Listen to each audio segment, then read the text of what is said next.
Hi, and welcome to Why Australia. This is Lisa Rossmeissl, owner of Boomerang Escapes and certified Aussie specialist with Australia Tourism.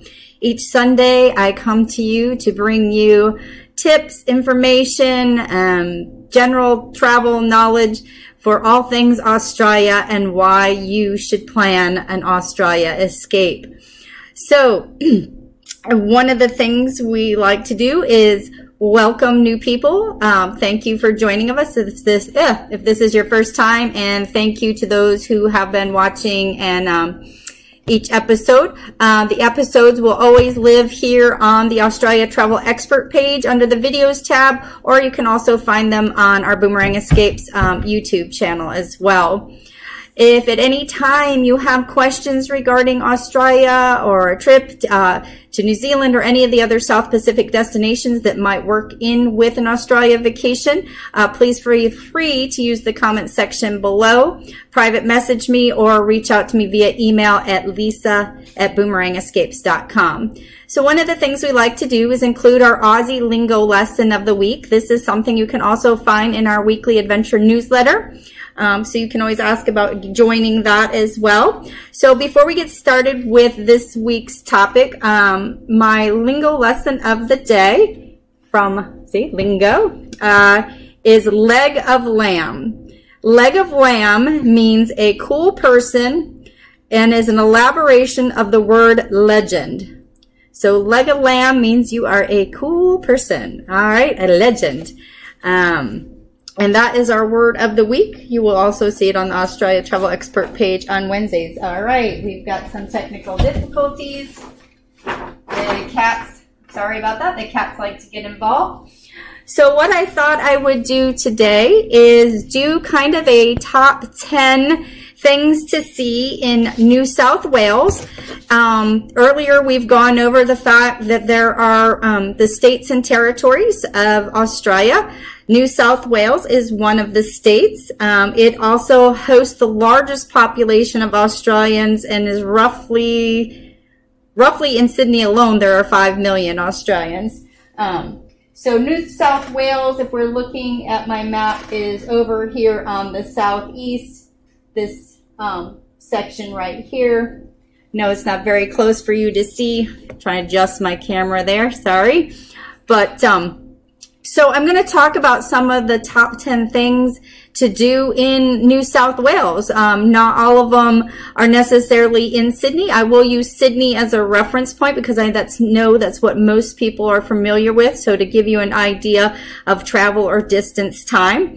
I will start with Sydney because, of course, one of the things Sydney is known for and it's iconic is the Sydney Opera House. So the Sydney Opera House is a must-see, whether you just walk around it, whether you go inside and tour it, whether you catch a show, whether you do the tour with the tasting plate. There's lots of ways to incorporate the Sydney Opera House into your itinerary, and we'd be happy to discuss what would work best for you.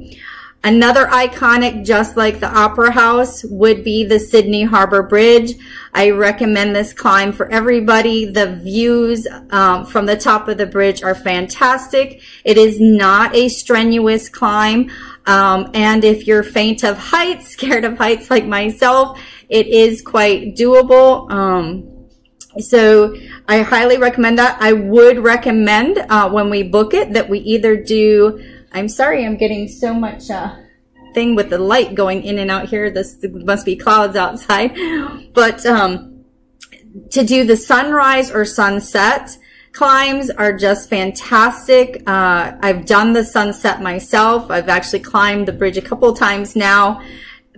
And like I said, and one other thing you can do if you don't want to climb it, you can actually, there is a sidewalk you can walk across the bridge, just like a normal person without climbing, but like at vehicle level. And again, there's some park benches and some beautiful views in the evening with a starlit sky. It's a great opportunity. Something else that's very close and within the Sydney region is, of course, Bondi Beach. Bondi Beach is a very well-known beach in Australia. It is the birthplace of surfing. Besides just going there and doing some shopping, some eating, hanging on the beach, you can actually take surfing lessons. There's a great company I like to work with called Let's Go Surfing. I've done surfing lessons with my son. You pretty much can do them rain or shine. You're going to get wet anyway. It is a little bit more strenuous. Those boards are heavy. And can significantly, at least for me, significantly taller than I am. So carrying the board I found was almost more difficult than actually getting up and falling off a bunch of times. But it's a great fun thing to do and learn and get in the water. They also have things where you can just do the tour and learn about the surfing thing, learn about their training, see example rescue. So you don't actually have to get wet yourself if you don't want to, but still go out to Bondi and make a day of the beach. And it's something you can even do via public transport. But again, we can arrange for any tours there as well. Now, if we go a little bit outside of Sydney, some great options, of course, are the Hunter Valley. The Hunter Valley is a wine region, but it is also known for its boutique breweries. So if you're somebody who likes to imbibe, maybe relax a little with a glass, there are great opportunities to visit breweries, do a wine tour. They can be done by bike. You can helicopter out there. You can actually stay out in the Hunter Valley, or if your time doesn't permit, we can arrange for a day tour out to the Hunter Valley. So there's lots of options for your wine connoisseurs. Great wine, great food tastings. Highly recommend again. And like with any wine tasting, I would recommend that you have a little bit something in your stomach before you begin the day. That's one thing. Also, not far outside the city, something again that can be done as a day trip or possibly again stay overnight would be to go to visit the Blue Mountains. Now, the Blue Mountains is a vegetation covered canyon area. So kind of like along the lines of the Grand Canyon, but it's all covered in the eucalyptus. Actually, that's where it gets its name, the blue, because there's a blue haze from the oils of the eucalyptus when it's heated up by the sun. It smells fantastic. Some things to do here, of course, are nature related. Do some hiking. See the Three Sisters, which is a famous rock formation. Do this ride in the steepest railway car from their days of mining and learn a little bit more about the mining. There's some hikes to see the waterfalls. Not far away is golf course, botanical gardens, all lots of things that you can do, whether you do it by a day trip. And usually the day trip will also include an animal experience where you get up close and personal. I know we talked a couple weeks ago or a few video episodes back about Cleveland Wildlife Park, but I know there's the Featherdale Wildlife Park here on your way to the Blue Mountains. There's also another park, the name escapes me at the moment, but you do get to feed and interact with those Australian animals, your kangaroos, your koalas, your wallabies, etc. And it just make a whole day of it. Now, if we go a little bit further and maybe travel south, so travel south down the East Coast, along the coastal lines, about 2 hours and 45 minutes is Wollongong, which is a seaside town, which is great for visiting, to do your beach walks, lookout points. It also happens to be the third largest city in New South Wales. And if you want to continue maybe a couple hours further, so now you're about 4 hours outside of Sydney, is to stop at Kiama Blowhole. This is, you can feel the spray as it comes out, the salt water. There's also a second blowhole that most people don't know about. It's not as famous. It's called the Little Blowhole, but the Little Blowhole is a bit smaller, so the water going through it's actually a little bit more reliable. But between the two, you can see that and have that come out and, you know, just have a great coastal experience. Maybe we could arrange where you go down the New South Wales coast. Or again, with it being 4 hours away for this one, again, 2 hours for the one you can use Sydney as a hub and make your day trips, or get out to the coast, spend a night or two on the coast. Like I said, lots to do in any of the states or territories, and I highly recommend an immersive experience. But staying on the coastals, I'm trying to think here if I've missed, none of these top 10 are any order. One other thing to do that's actually the other direction on the coast would be Ned's Beach, which is actually on Lord Howe Island. Now, Lord Howe Island is accessed by a short flight, approximately 2 hours. It can be, it's 2 hours either from Sydney or Brisbane. So it's a great opportunity to go snorkel, see the coral, great sand, rare birds. So if you're into birds, it's a great opportunity for the birds. Picnic. Again, you could, stay, make it a day trip, things like that.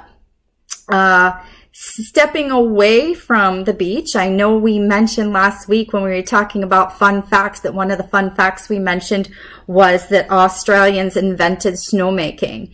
So their area, but they do have an area called the Snowy Mountains, or otherwise known as the Snowies. Again, a day trip out, or go spend that. There's some great resorts. I know I did a resort inspection and lunch at one. I just absolutely love the name of it. It was called Kickin' Back Resort, that was in this region. There's the tallest mountain and the park, the national park, Mount Kosciuszko. So you can, of course, it's skiing in the ski season, or it's like summer sort of resort camping with the things that you would do at a holiday vacation place. Maybe learn how to shoot a bow and arrow, ride horseback. Also in this region, it's one of the areas where you can, in this Kosciuszko area, see kangaroos in the wild. So again, just a great thing, a lot of variety.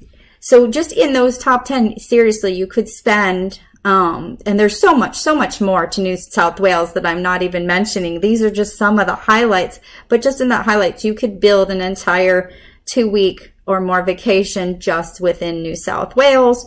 Or we could do a whole thing with the coastal experiences going all the way up, maybe, Sydney and the South Coast. I know we talked about that early on when we were talking about the different driving tours, and there's a coastal one from Sydney to Melbourne, which would incorporate some of these top 10 that I mentioned.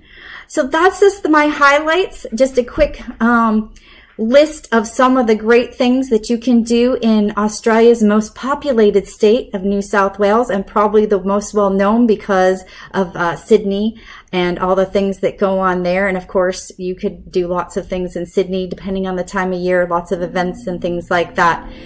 So for now, enjoy the rest of your Sunday. Thank you for joining me once again on Why Australia. My name again is Lisa Rossmeissl. I am the owner of Boomerang Escapes. We are a full-service leisure travel agency. This just happens to be my specialty, but we do service the world. So bye for now, and I look forward to seeing you next week. Take care.